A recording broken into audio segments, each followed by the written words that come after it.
Tuhan, Kau Allah yang layak untuk terima segala pujian, hormat dan syukur kami. Terima kasih buat kehadiran-Mu di tengah-tengah kami. Sekarang waktunya Tuhan bicara buat kami. Tuhan sampaikan isi hati-Mu. Kami buka hati, kami buka pikiran kami buka telinga kami untuk kami boleh dengar-dengaran apa yang Tuhan mau ajar buat kami. Tuhan, sementara kami belajar tentang firman-Mu, kami berdoa minta tolong Tuhan memberkati kami, supaya sepanjang waktu-waktu ke depan sungguh hati pikiran kami terarah tertuju hanya kepada Tuhan dan berbicara buat hati kami masing-masing, supaya keluar dari tempat ini kami menjadi pribadi-pribadi yang berbeda, kami menjadi pribadi-pribadi yang memiliki paradigma yang baru, kami paham bagaimana seharusnya kami hidup sebagai orang-orang yang mengasihi Tuhan. Berkat Tuhan turun-temurun menjadi bagian buat setiap kami, dari awal sampai dengan akhirnya kami serahkan ke dalam tangan-Mu dan buat Tuhan semua kemuliaan. Di dalam nama Tuhan Yesus kami berdoa dan kami mengucap syukur. Setiap kita yang siap dengar firman Tuhan sama-sama katakan amin. Iya.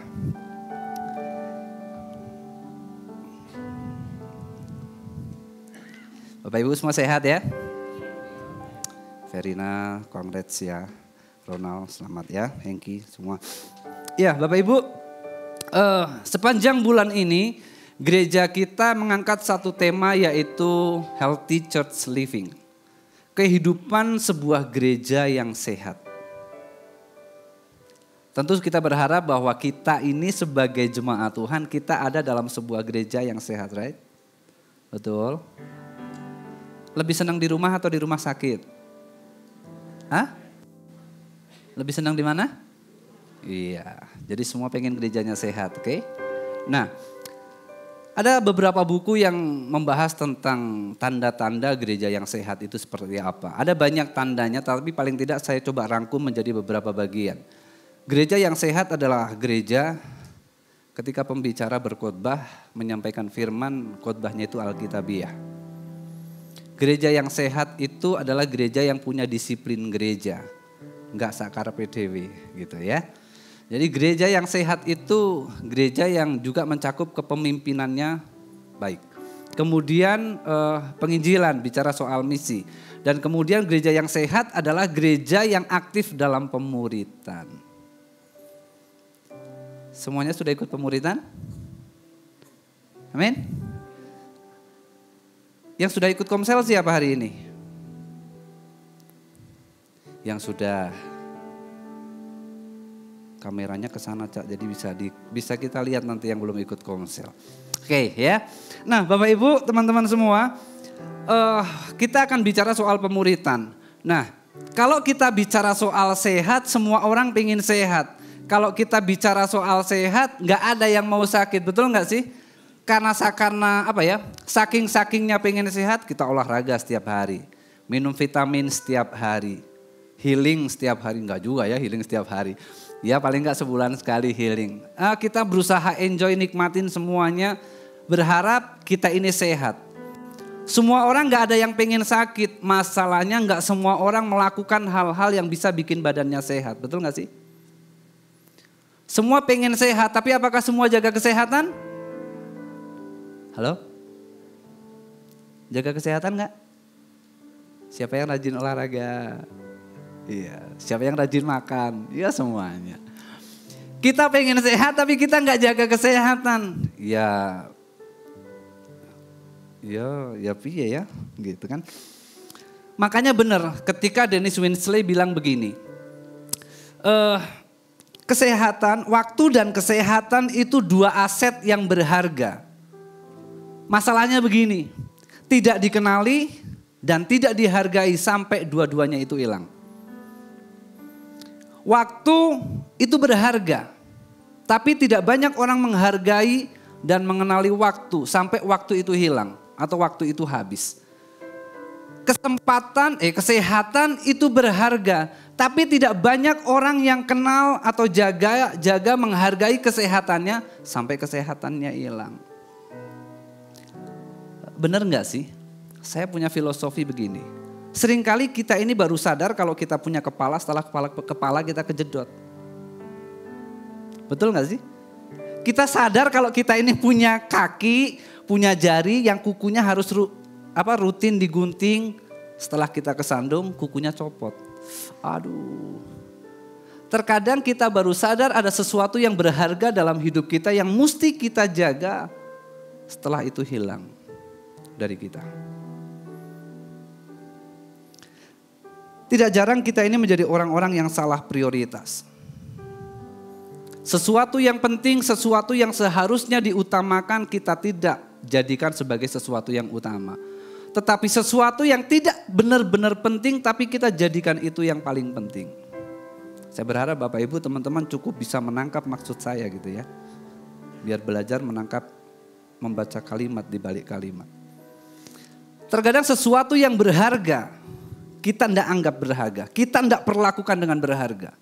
Sedangkan sesuatu yang gak begitu penting kita sayang-sayang setengah mati. Pertanyaannya begini, semua kita pengen sehat, tapi sadarkah kita bahwa kita bukan hanya manusia yang terdiri dari tubuh jasmani saja? Sadarkah kita bahwa bukan hanya tubuh jasmani kita aja yang perlu sehat? Sadarkah kita punya jiwa, sadarkah kita punya roh? Kenapa rumah sakit jiwa penuh sih? Why? Jiwanya gak sehat, betul? Kalau jiwanya sehat, rumah sakit kosong. Rumah sakit jiwa itu kosong. Tapi kenapa RSJ penuh? Cisarua penuh banget. Kenapa? Ada banyak orang yang jiwanya kosong. Ada banyak orang yang jiwanya tidak mendapatkan asupan makanan sebagaimana seharusnya. Nah, mari kita sadari bahwa kita hidup bukan hanya untuk menjaga kesehatan fisik kita saja, tetapi kita perlu menjaga kesehatan jiwa kita. Kita bukan hanya perlu memperhatikan manusia jasmani kita, tapi kita perlu memperhatikan manusia batiniah kita. Kita perlu memperhatikan spiritualitas dan kerohanian kita. Masalahnya adalah begini, seringkali kita menganggap bahwa dengan kita ke gereja seminggu sekali itu cukup bikin kita rohani kita sehat.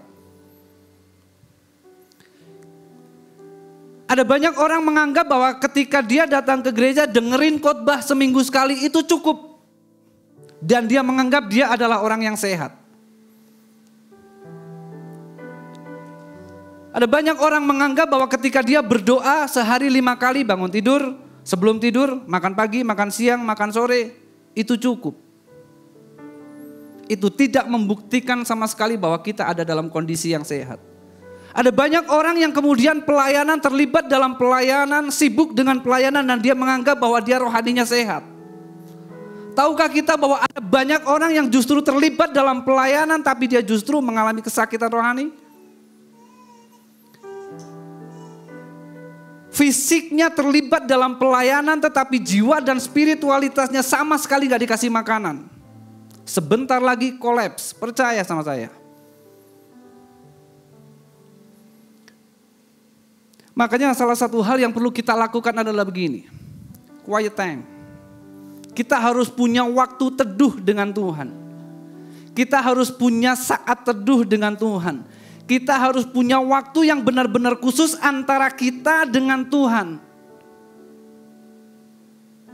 Cuman kita dengan Tuhan.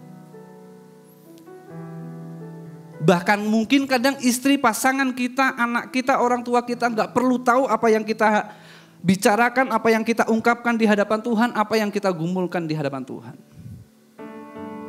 Cukup saya dan Tuhan. Quiet time itu diambil dari bahasa Inggris. Silence and solitude. Berdiam diri dalam keheningan seorang diri. Kita bersekutu dengan Tuhan di dalam sebuah keheningan seorang diri, cuman saya dan Tuhan. Pertanyaan saya, seberapa banyak di antara kita yang sampai hari ini kita selalu benar-benar punya waktu antara kita dengan Tuhan? Ada? Bukan baca Alkitab, bukan baca renungan, bukan doa bangun tidur, tapi benar-benar waktu yang berkualitas antara kita dengan Tuhan. Seberapa banyak kita yang punya itu?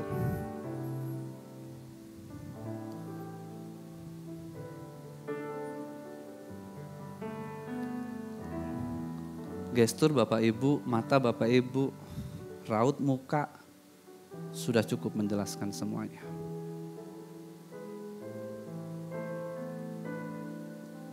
Saya berharap kita perlu berbenah. Kita sementara hidup dalam sebuah dunia yang bergerak dengan sangat cepat. Kita bergerak di tengah-tengah dunia, kita ada di tengah-tengah dunia yang begitu bising. Dari pagi sampai malam kita dengar suara dari luar, dari dalam, dan itu bikin capek telinga kita. Kita dengar banyak suara dan itu bikin jiwa kita, hati kita lelah, pikiran kita lelah.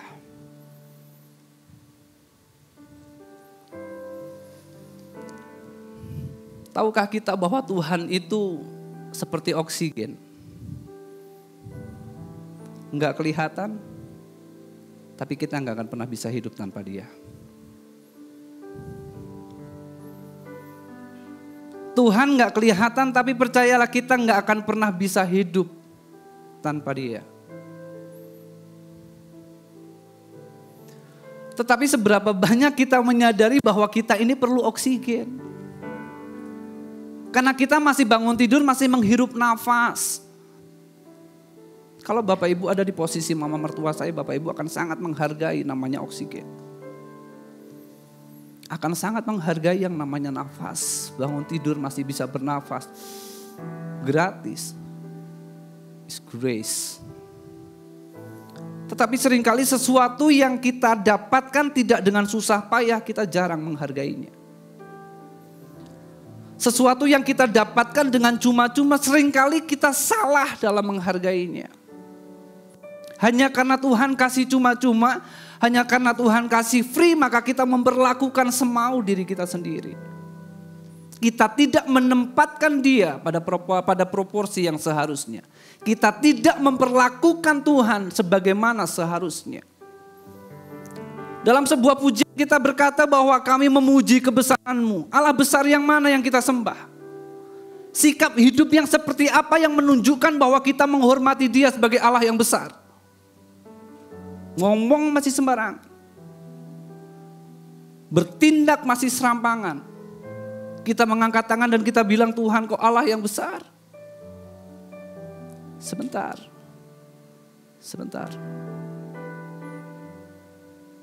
Apa yang keluar itu dari sini. Apa yang kita ucapkan, apa yang kita pikirkan, apa yang kita lakukan dari sini.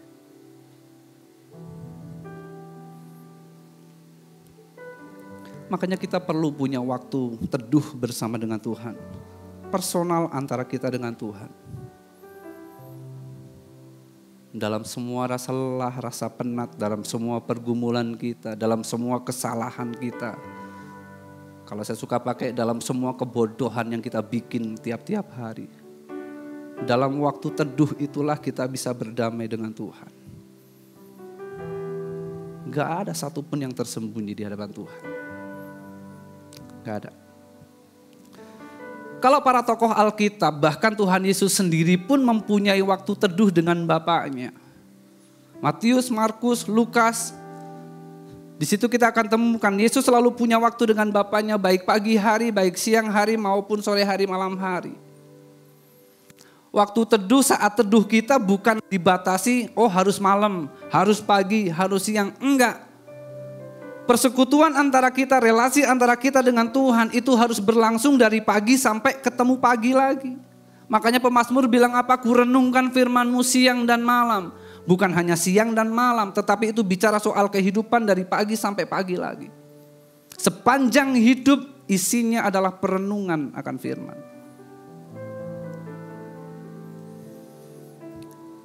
Markus bilang begini, pagi-pagi benar waktu hari masih gelap. Ia bangun dan pergi keluar, ia pergi ke tempat yang sunyi. Buat apa? Berdoa di sana. Semua kita punya kegiatan, semua kita bekerja, semua kita sekolah, mungkin anak-anak kita. Dan kita tahu bahwa kita sementara ada dalam tuntutan pekerjaan kita, kita hidup dalam tuntutan pelayanan kita hidup dalam tuntutan kehidupan kita. Anak-anak yang sekolah kita hidup dalam tuntutan kuliah kita, sekolah kita. Yesus hidup pada masa ketika dia harus pelayanan. Dari pagi sampai tengah malam Yesus melayani. Markus pasal 6 bilang apa? Bahkan untuk sekedar makan pun Yesus nggak sempat. Bukan nggak mau makan, nggak sempat. Pernah kita melakukan sesuatu dan kemudian makan nggak sempat? Pasti pernah. Aduh nggak sempat, udahlah nantilah. Kayak begitu Yesus. Buat siapa sih? Buat kita. Buat kita. Kita makan gak sempat buat diri kita sendiri. Dia Yesus makan gak sempat buat kita.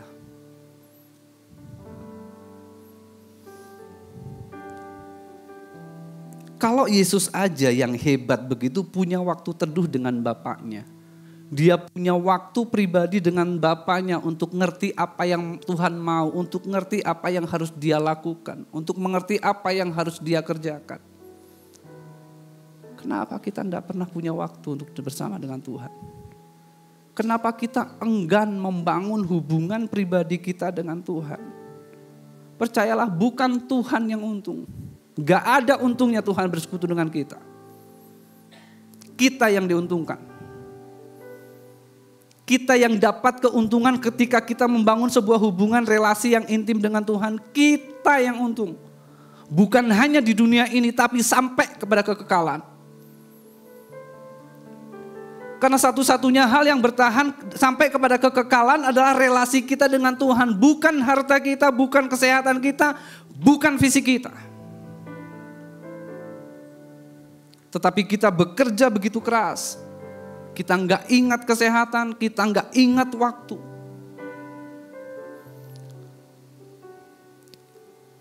Kita perlu berpikir ulang. Kita perlu kembali kepada sebuah prinsip, pola, kultur, budaya sebagaimana seharusnya kita hidup. Bangun yang namanya quiet time. 3 hal yang kita mesti persiapkan. Siapkan waktu, siapkan pikiran, siapkan hati kita. Kadang kita siapin waktu tapi kita nggak punya. Hati kita enggak di situ, pikiran kita enggak di situ. Pernah? Pernah kan? Baca Alkitab, asal aja udah beres. Pikiran kita tertuju di situ, hati kita enggak ada di situ. Kebayang kita pergi dengan anak kita pergi dengan orang tua kita dan kemudian orang tua kita fisiknya bersama dengan kita tapi hatinya enggak dengan kita, pikirannya enggak dengan kita. Sakit enggak sih? Tuhan membangun sebuah hubungan dengan kita, berkomunikasi dengan kita lewat firman-Nya dan kemudian kita hanya fisiknya aja ada di situ, tapi hati, pikiran kita enggak ada di situ.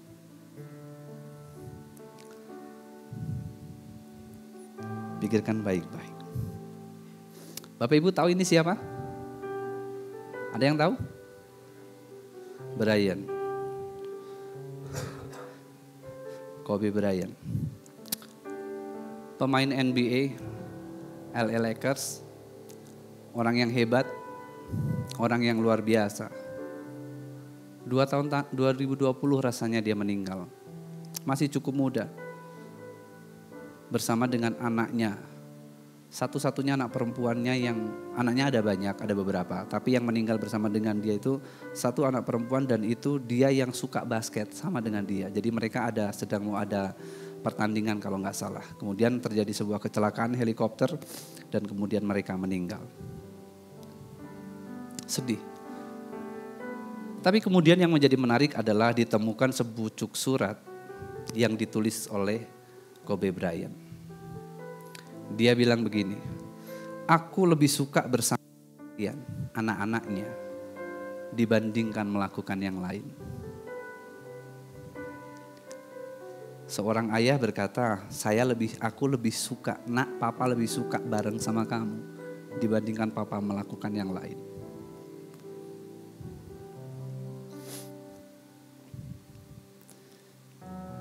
Berani gak kita bilang, Tuhan, saya lebih suka bersama dengan Tuhan dibandingkan melakukan yang lain. Saya lebih suka duduk diam dengar Tuhan bicara apa, bersekutu dengan Tuhan dibandingkan saya nonton drakor. Daripada saya nonton Andin yang sampai sekarang gak beres-beres. Yang ketawa saya tahu ini masih pada nonton Andin juga. Berani gak kita bilang, Tuhan saya lebih suka duduk diam bersekutu dengan Tuhan daripada saya sepanjang malam main game.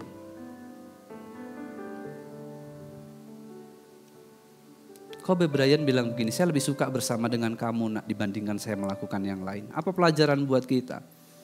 Waktu merupakan bukti dari kasih. Kita tidak mungkin mengasihi kalau kita tidak ngasih waktu. Orang tua nggak bisa bilang papa mengasihi kamu nak, tapi papanya tidak pernah punya waktu buat anaknya. Nonsense. Suami bilang sayang istrinya, mengasihi istrinya, tapi nggak punya waktu buat istrinya. Bohong. Istri bilang sayang sama suaminya, tapi nggak punya waktu buat suaminya. Bohong. Karena waktu exactly selalu bukti dari kasih. Kalau kita mengasihi dia, kita akan selalu punya waktu buat orang yang kita kasihi. Itu nggak bisa dibantah. Yesus mengasihi kita, makanya dia beri waktu buat kita. Bukan hanya beri waktu, dia kasih nyawanya buat kita. Kita bilang kita mengasihi Tuhan, pertanyaan saya sederhana. Punya waktu enggak dengan Tuhan? Kita enggak punya waktu dan kemudian kita bilang kita mengasihi Tuhan. Salah enggak kalau Tuhan bilang pret gitu. Gombal, pasti ada maunya. Kalau udah begini ada maunya nih. Nah, orang tua biasa begitu ya. Kalau anak udah jarang tiba-tiba pijit-pijit, bawain tasnya, bawain ininya, mau apa? Jangan kayak begitulah. Saya berharap kita enggak seperti itu. Waktu itu selalu menjadi bukti kasih. Kalau memang kita mengasihi Tuhan, buktikan dalam hal yang paling sederhana, punya waktu buat Tuhan. Sesederhana itu saja. Mengasihi Tuhan itu menyediakan waktu. Syaratnya satu, sadar. Dua, sengaja. Aduh, saya bersekutu dengan Tuhan. Gak sengaja tadi saya lagi nganterin si mama, aduh ketemu kok Yas. Jadi tengah nah orang tuh ausup ngiluin lah ibadah. Gak sengaja, ketemu Tuhan gak sengaja. Orang yang mengasihi Tuhan bukan karena gak sengaja. Dia sadar, dia memang mengasihi Tuhan. Dia sengaja kasih waktu karena memang dia cinta Tuhan. Kalau kita nggak sadar, nggak sengaja memberikan waktu buat Tuhan, sorry, pertanyakan ulang tentang kasihmu kepada Tuhan.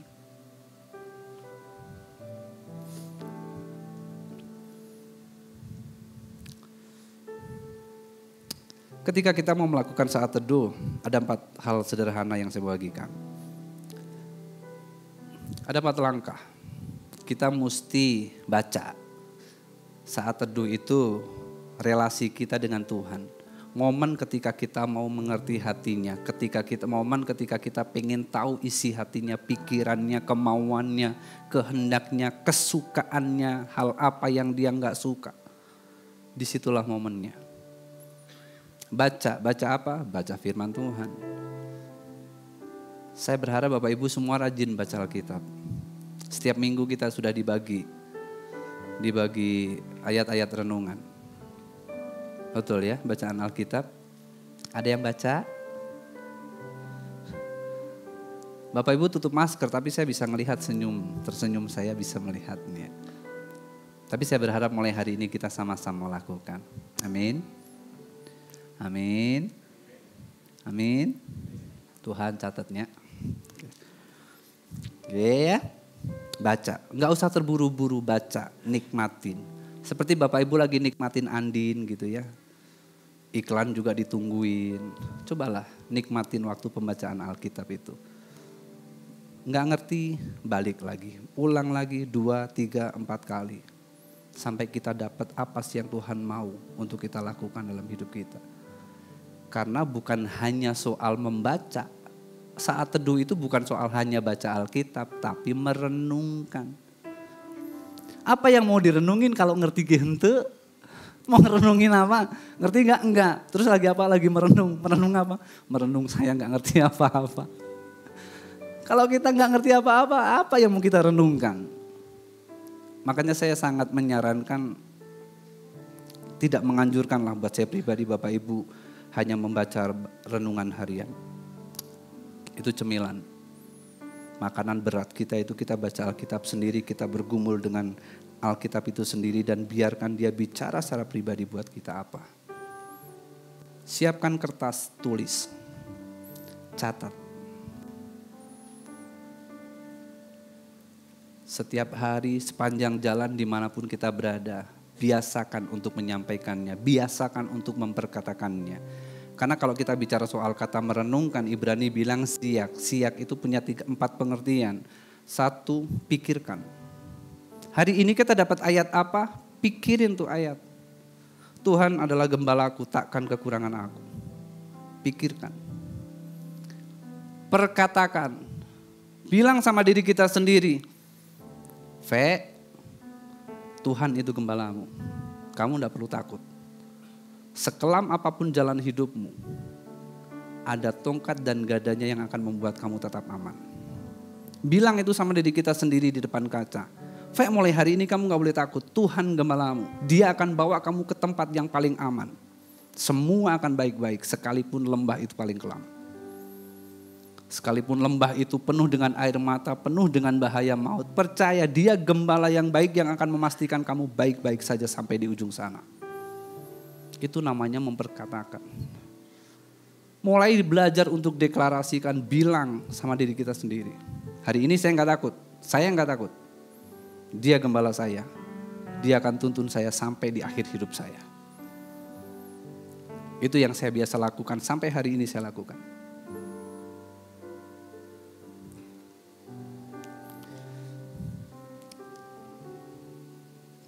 Kita mulai biasa untuk kadang menyanyikan. Salah satu arti merenungkan itu menyanyikan. Kalau nggak salah bubutar-butar. Saya beberapa kali dengar bubutar-butar kesaksian nyanyi. Tuhan adalah gembalaku dengan nada beliau sendiri. Tapi saya kemudian jadi paham begini. Kenapa Alkitab bilang Tuhan memberikan nyanyian-nyanyian baru? Pernah pikirkan itu?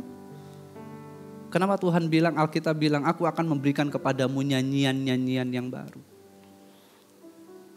Bukan semua hanya artis-artis, penulis-penulis lagu yang hebat yang diberikan nyanyian-nyanyian yang baru. Dalam relasi kita dengan Tuhan, Tuhan taruh nyanyian-nyanyian yang baru dan kita bisa menyanyikannya. Tuhan adalah gembalaku. Gak apa-apa, gak bagus juga, biarin dah itu mah nyanyian kita sama Tuhan. Tapi biasakan untuk menyanyikannya. Setiap hari dimanapun, kapanpun, gak harus keluar suara tapi di dalam hati. Itu yang namanya merenungkan siang dan malam.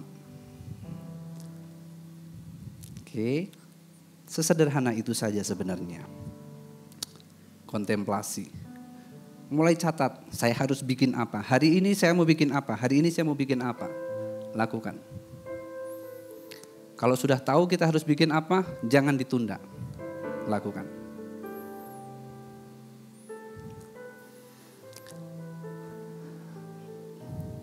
Terkadang kita ini selalu punya alasan.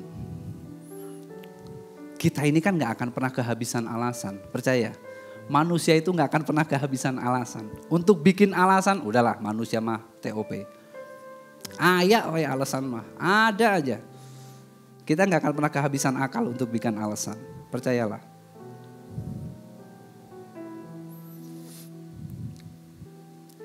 Satu kali dalam sebuah perjalanan ke Yerusalem, Tuhan Yesus menjelang akhir hidupnya, dia merasa dia perlu singgah ke rumah orang-orang sahabat karibnya, orang-orang yang dekat dengan dia.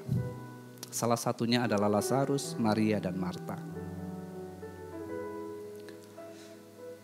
Ketika Yesus singgah ke rumah mereka, apa yang dilakukan Marta itu sesuatu yang wajar. Bahkan kita pun perempuan-perempuan hari ini pun akan melakukan hal yang sama. Jadi jangan menghakimi Marta. Hanya saja persoalannya adalah begini, hari itu apa yang Yesus bicarakan itu jauh lebih penting dibandingkan makanan yang Marta sediakan. Hari itu Yesus sudah menjelang akhir hidupnya. Ada pesan, ada firman, ada nasihat, pengajaran yang Yesus perlu sampaikan buat mereka. Maria memilih untuk duduk dan dengar apa yang Yesus bilang. Marta memilih sibuk melayani Tuhan. Dikatakan begini, sedang Maria sibuk sekali melayani. Bagus kan melayani, sibuk melayani itu bagus. Tapi dalam bahasa Inggris ternyata artinya begini. Perhatian Marta itu teralihkan karena sibuk pelayanan. Perhatiannya teralihkan. Jadi kalau perhatiannya teralihkan, kira-kira seharusnya dia ngelihat ke situ atau enggak? Kalau perhatiannya teralihkan, kira-kira dia sudah ada pada posisi yang benar enggak? Kalau saya seharusnya ngelihat ke kamera sana, perhatian saya teralihkan, tiba-tiba Verina bersin, hatsi. Nah, ini namanya perhatiannya teralihkan. Yesus datang punya sebuah pesan, perhatian Marta teralihkan. Pertanyaan saya sederhana, hari ini apa yang bikin perhatian kita beralih dari Tuhan? Apa yang membuat kita beralih dari Tuhan? Apa yang membuat perhatian kita kepada Tuhan itu teralihkan? Sampai untuk bersekutu dengan Tuhan pun kita tidak punya waktu. Apa? Saya berharap kita enggak seperti hamster.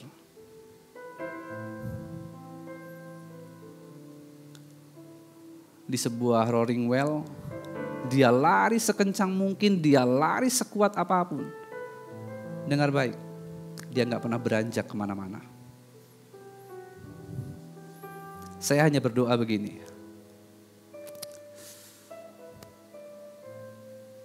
Saya hanya berharap begini. Bapak Ibu teman-teman gak sibuk melayani, gak sibuk ke gereja, gak sibuk melakukan semua hal-hal yang dalam tanda kutip baik dan rohani. Tetapi sebenarnya Bapak Ibu bahkan tidak beranjak kemana-mana. Bapak Ibu tidak beranjak ke arah yang jauh lebih dewasa. Bapak Ibu kita gak beranjak ke arah yang jauh lebih baik. Sampai ke tujuan akhir kita itu adalah keserupaan dengan Kristus. Kita melakukan banyak hal tapi kita tahu ternyata kita tidak beranjak kemana-mana. Kita stuck. Padahal kita sudah berlari begitu rupa. Ternyata kita gak kemana-mana. Hanya lelah yang kita dapat. Hanya capek yang kita dapat. Tapi kita gak sama sekali gak mengalami yang namanya peningkatan dan perentangan kapasitas. Sama sekali gak.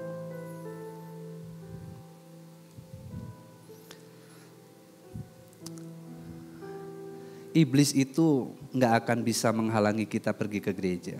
Bahkan dia akan biarin aja kita pergi ke gereja. Dia akan membiarkan kita ke gereja, dia akan biarkan kita pelayanan, sibuk pelayanan, udah biarin. Bagus. Tapi sadarkah kita bahwa iblis hanya akan berusaha begini, supaya kita gak punya waktu sama Tuhan. Dia akan biarkan kita sibuk dengan dalam tanda kutip hal-hal yang rohani sekalipun. Tapi dia gak akan biarkan kita punya waktu pribadi dengan Tuhan. Catat itu baik. Esensi kekristenan adalah relasi kita dengan Tuhan. Itu yang iblis akan hancurkan. Sedangkan sesuatu yang bukan esensinya, yang bukan fundamentalnya, dia akan biarkan saja. Dia akan taruh di pikiran kita hal-hal yang lain, hal-hal yang indah, hal-hal yang besar di luar sana. Dia akan giring cara berpikir kita sampai kita berpikir begini. Gua mesti kerja lebih keras. Gua mesti lembur lebih lama. Kalau enggak, gua enggak bisa dapat itu. Dia akan buat kita bekerja begitu keras untuk kumpulkan semuanya, kita punya semuanya, kita bisa dapat apa yang kita mau. Kita harus berangkat kerja lebih pagi, kita pulang jauh lebih malam. Dan kemudian kita bilang, Tuhan capek saya. Gak punya waktu lagi buat doa. Gak punya lagi waktu lagi untuk bertegur sapa, bercerita dengan Tuhan. Tuhan saya capek banget hari ini. Dia akan buat kita dengan semua keinginan, ego, ambisi, hawa nafsu kita. Dia akan giring kita ke sana dan dia akan bertepuk tangan melihat hebat. Biarkan dia sukses semuanya. Tapi yang jelas jangan biarkan dia punya relasi dengan Tuhannya. Mari kita pikirkan. Apakah kita adalah orang-orang yang hari ini kehilangan hubungan kita dengan Tuhan? Apakah hari ini kita orang-orang yang setiap hari kita punya waktu untuk duduk di hadapan Tuhan. Sampaikan semua rasa keluh kesah kita. Tuhan, saya capek banget hari ini. Tuhan, saya lelah banget dengan semua ini. Kita bisa cerita apa saja, kita bisa ngomong apa aja dengan Tuhan. Di dalam hubungan kita dengan Tuhan, disitulah kita akan dapatkan ketenangan, kedamaian, kelegaan, kesegaran, kekuatan. Tapi sayang, tidak banyak orang pergi ke sana. Ada banyak orang lebih memilih pergi ke tempat yang lain dibandingkan duduk diam di dekat kaki Tuhan. Apa sih keuntungannya ketika kita melakukan saat teduh? Apa keuntungannya ketika kita menjadi orang-orang yang mencintai firman, merenungkan firman? Ada 3 hal. Mazmur pasal yang ke 119 ayat 97 sampai 104. Ada 3 hal. Kalau Bapak Ibu catat, baca semua dari Mazmur 119 ayat 1 sampai ayat berapa? Ayo yang dapat, siapa yang tahu? Mazmur sampai 100 berapa? Iya. Berapa? 190? Sampai enggak? 176. Bapak Ibu ada yang pernah baca Mazmur 119 dari ayat 1 sampai ayat 176 selesai sekali baca? Cerita. Baca beneran enggak tidur kan? Enggak. Ci Astrid. Ada lagi? Berapa lama Cici baca itu?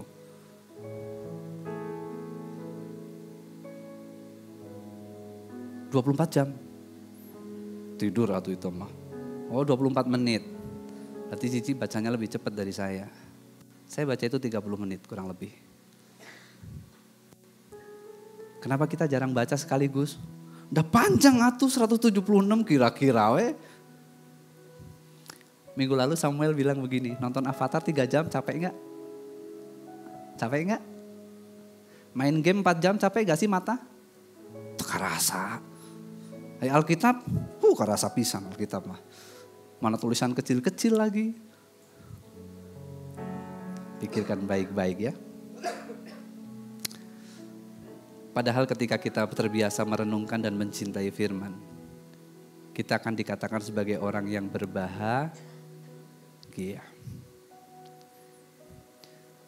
Jadi kalau kita pengen bahagia, cintailah firman.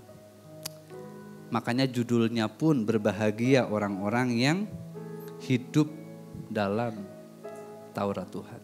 Orang-orang yang hidup dalam firman Tuhan, dia dikatakan sebagai orang yang berbahagia. Ayat 97 dimulai dengan satu kata gini, betapa ku cintai. Pertanyaannya, kita cinta enggak? Gitu. Pertanyaannya kan sesederhana itu. Pertanyaannya adalah begini, kita cinta enggak sama firman Tuhan? Kalau kita enggak cinta, hese. Enggak bisa. Aaron tuh lagi les piano. Ini bulan ketiga, masuk bulan ketiga. Kadang kalau suruh belajar, drama dulu. Ada drakornya dulu. Capek atuh dah, pukul ini. Ada aja. Jadi saya sama Rini suka bilang begini. Aaron, kalau Aaron mau les piano, Aaron harus mulai dengan satu hal. Suka. Kalau Aaron suka piano, sesusah apapun Aaron gak akan nyerah. Kalau Aaron gak suka piano, semudah apapun, Aaron akan gampang putus asa. Jadi harus dimulai dengan satu hal, suka. Jadi Bapak Ibu mari kita pulang dengan satu pertanyaan, suka gak sih? Pulang lihat Alkitab, suka gak sih? Kalau Alkitabnya masih bagus, buru gerak dibaca biar cepat rusak. Karena Alkitab yang rusak itu yang dibaca. Kalau yang mulus itu yang gak pernah dibaca. Setuju gak? Gitu. Dia adalah orang yang berbahagia. Ketika kita hidup sebagai orang-orang yang mencintai Taurat Tuhan, kita akan dikatakan sebagai orang-orang yang bijaksana. Hari ini banyak orang pintar, gak banyak orang bijaksana. Banyak orang cerdas, gak banyak orang berhikmat. Betul? Jadi kita mesti bijaksana. Hati-hati. Yang terakhir, ketika kita menjadi orang-orang yang mencintai firman, kita akan menjadi orang-orang yang bersih, orang-orang yang benar. Kalau kita terbiasa baca firman, renungkan firman, hidup kita ini akan didrive sama firman. Apa yang kita lakukan itu berasal dari sini. Makanya Filipi bilang apa? Semua yang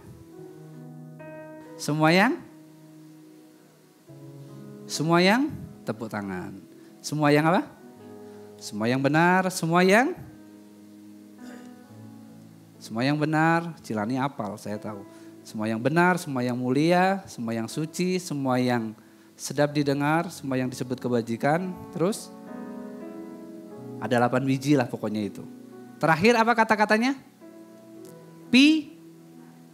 Pikirkanlah. Tahukah arti kata pikirkan? Jadikan barang inventarisir. Jadikan barang inventaris. Jadi pastikan di otak kita itu inventarisnya semua yang benar, semua yang mulia, semua yang suci, semua yang sedap didengar, semua yang disebut kebajikan dan patut dipuji.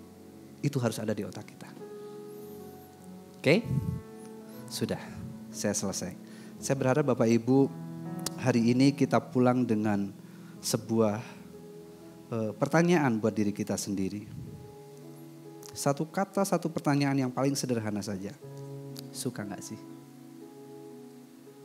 Gitu ya. Biar saya berdoa biar Tuhan bicara buat kita masing-masing. Dan tahun ini kita semua boleh mengalami pertumbuhan yang jauh lebih lagi dengan Tuhan.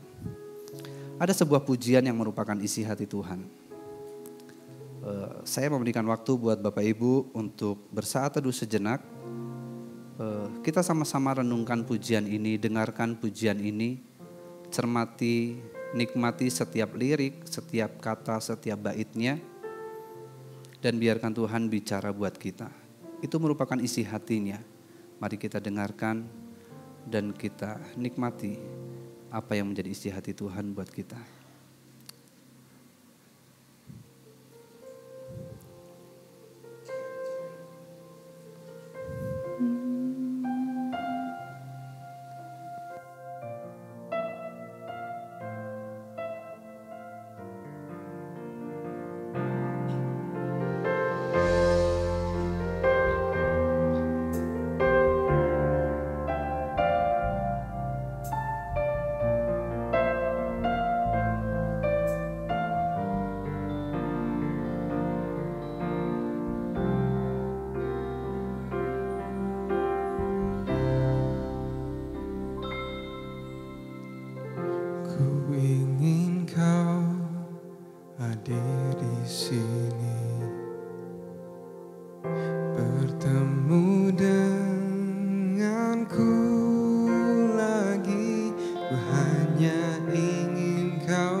Dengar biarlah ini rinduku.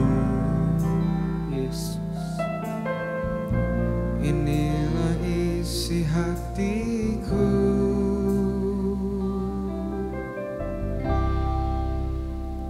Ku rindu kau kembali pulang, berlabuh di dalam pelukanku. Kau tahu tanganku selalu terbuka untukmu, memberkatimu.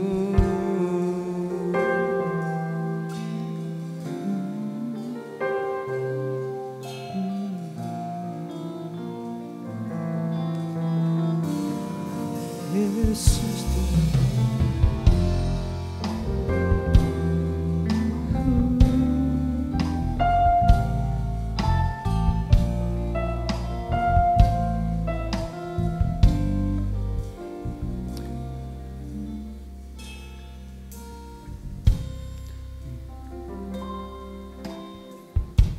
inilah isi hatiku. Inilah isi hatiku.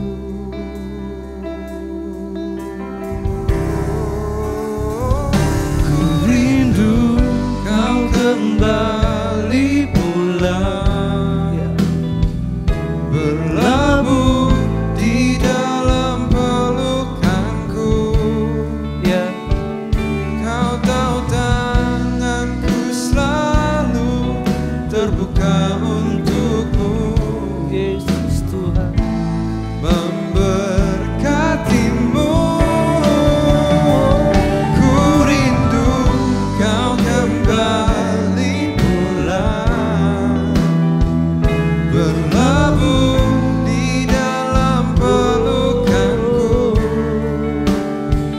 Kau tahu tanganku selalu terbuka untukmu, memberkatimu. Bapak Ibu, pujian ini merupakan isi hati Tuhan buat kita.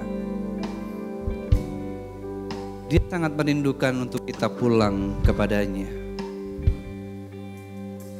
Kalau ada hari ini di antara kita, ternyata kita adalah orang-orang yang sampai hari ini, yang selama ini kita tidak lagi memiliki waktu secara pribadi dengan Tuhan.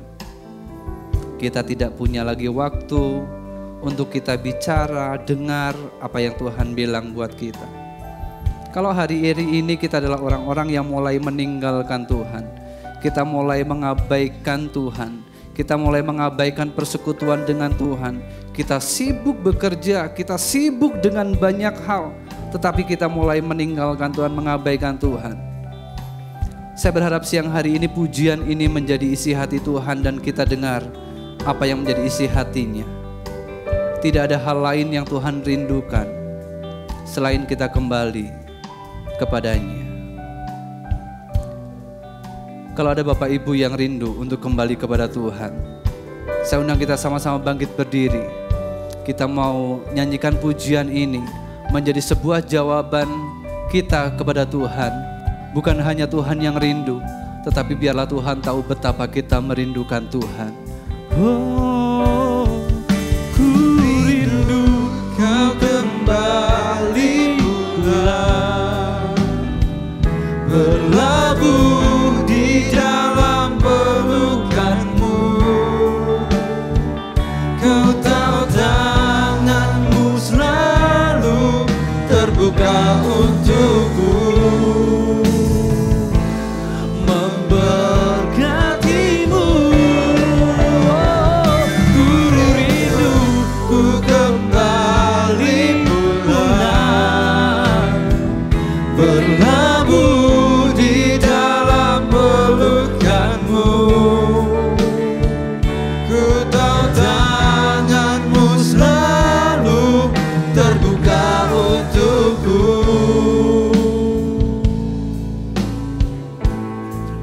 pengampunan yang kau beri, bawa ku kembali padamu Bapa. Oh, ku rindu ku kembali pulang, berlabuh di dalam pelukanmu. Ku tahu tanganmu selalu terbuka untukku, memberkatimu. Oh, ku rindu kembali pulang, berlabuh di dalam pelukanmu. Ku tahu tanganmu selalu terbuka untukku. Pengampunan yang kau beri, bawaku kembali padamu Bapa. Pengampunan yang kau beri, bawaku kembali padamu Bapa.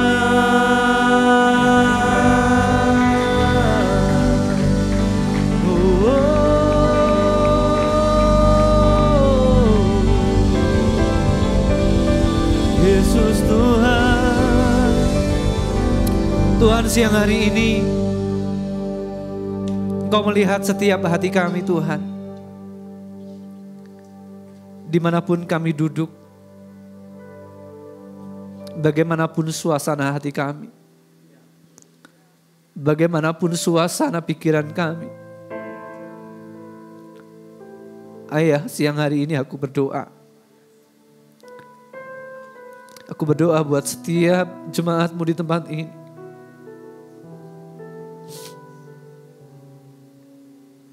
Siang hari ini kami pulang Tuhan. Siang hari ini kami kembali kepada-Mu. Ampuni kami yang sampai hari ini mungkin kami meninggalkan Tuhan. Ampuni kami kalau sampai hari ini kami membiarkan Tuhan berada di dalam sudut ruangan hati kami dan kami mengabaikan Tuhan. Ampuni kami kalau kami membiarkan Tuhan tetap berdiri di luar pintu hati kami. Terima kasih buat kasih setia-Mu yang sampai hari ini Engkau tetap diam. Sampai hari ini Engkau tetap setia menantikan kami membuka pintu hati kami. Siang hari ini Tuhan, dengar doa kami. Siang hari ini kami buka hati kami selebar-lebarnya. Kami mau membiarkan Tuhan masuk ke dalam hati kami. Kami mau membiarkan Tuhan tinggal dan berkuasa di dalam kehidupan kami. Dan aku berdoa Tuhan, biarlah mulai siang hari ini, setiap keluarga demi keluarga, setiap anak-anak-Mu Tuhan yang siang hari ini, mereka mungkin lelah, mereka mungkin kecewa. Karena setelah sekian lama mereka mengikut Tuhan, mereka mengiring Tuhan, bahkan mereka berdoa. Tapi sampai hari ini mereka mendapati Tuhan tidak melakukan apapun buat kehidupan mereka. Tuhan ingatkan kami bahwa kehidupan ini hanyalah sebuah musim. Musim akan selalu berganti. Dan kami percaya janji Tuhan yang lebih manis daripada madu itu akan Tuhan genapi buat kehidupan kami. Karena firman-Mu yang berkata bahwa tidak ada dusta di dalam bibir-Mu, tidak ada dusta di dalam lidah-Mu. Apa yang Tuhan janjikan, apa yang Tuhan firmankan, Tuhan genapi buat kehidupan kami.